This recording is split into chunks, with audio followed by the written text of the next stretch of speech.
We're talking about why we project our thoughts, our feelings, our motives, all unconsciously or sometimes consciously onto other people. We're not talking about why they do it, because if you understand why you do it, then you can understand why they do it. And then you'll be clear when they are projecting and when they're just when they're not, or when they're just being a certain way or acting a certain way or doing things for different motives.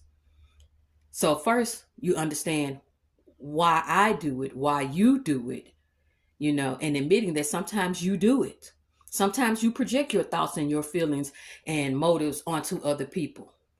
And we talked about that in previous videos about the root causes of that. And then there are other causes too. You think about insecurity. That's why some people project. That's why you project. I know it's uncomfortable. We talked about that. To admit that you are insecure. You're having a moment of low self-esteem, unresolved trauma and issues, self-esteem issues. We talked about that. Um, let's see, what else do I have on here? Unaddressed feelings, buried deep down within. You do it to manipulate.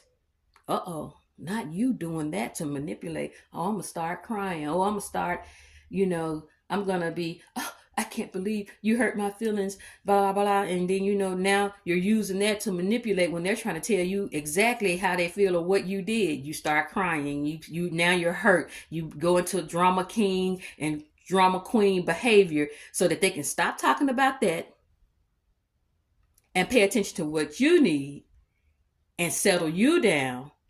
See, you've manipulated the entire situation instead of sitting with the uncomfortable feeling that you could possibly be doing what they say you are doing and acting a certain way. And you could be, it could be true about you. So you might have some mental issues. Mental issues can cause you to project. That's why we need healing. That's why we need deliverance. That's why we need therapy. That's why Christians say we need Jesus. I'm Christian, but I'm also spiritual. And if you're on this channel, you know that. And you may be thinking, what does that mean? Don't worry about that right now. You can email me, you can DM me, we can talk about it. But right now we're talking about projection. Are you projecting? Why are you projecting? And I found myself projecting onto my friends the inadequacy or the situation that I was going through. Had nothing to do with them, had everything to do with me. Projection. Uncomfortable. Are you doing it?